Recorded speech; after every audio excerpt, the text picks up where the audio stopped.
Rushing floodwaters took down a bridge in southeast Dallas County and nearly took a tow truck driver with it. Hello, everybody. I'm Heather Hayes. And I'm Steve Eager. It's 9 o'clock. He says he was trapped and suffered broken bones, but he got out alive and is okay. Others say they lost about everything from yesterday's flooding. In fewer places was it more apparent than a southeast Dallas County property with trailer homes and RVs on it. Just about everyone living here will have to start over. Fox 4's David SENTENDREY spoke to some of those residents as they gathered what belongings they could find and salvage. David.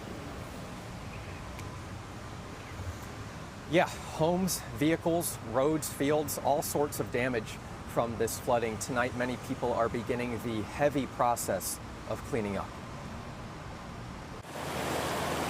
Sky 4 video shows rescuers in deep flood waters in southeastern Dallas County Monday. The pink home is where Brian Medina lives. He works overnights and woke up to this, a flooded mess.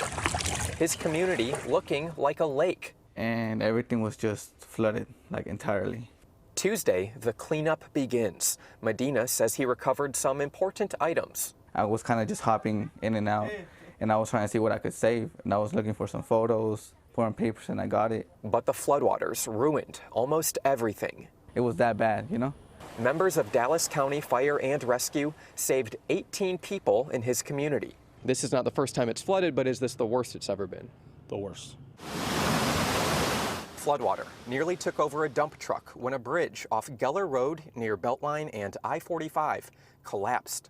During the flooding, the truck driver was crossing this bridge when it collapsed. The tail of the truck was stuck inside what is now this hole. I just heard a bump and the truck the rear end went into collapse. Quickly, I was like, nothing's happened, the truck's not going anywhere.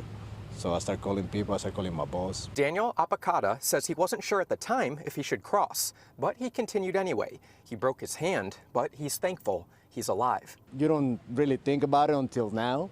Thanks God, thanks the Lord, you know, our Lord and Savior. Back at the trailer park, We just got to dry stuff up and clean stuff up. it's difficult for Medina to imagine a rainstorm worse than Monday's. I thought it was just my room that flooded. So I thought I was going to open the door and all the water was going to rush out, but everything was just flooded. Still, even after losing nearly everything, a moment of happiness for Medina's family. They found their cat, Guerrero, who disappeared during the flood.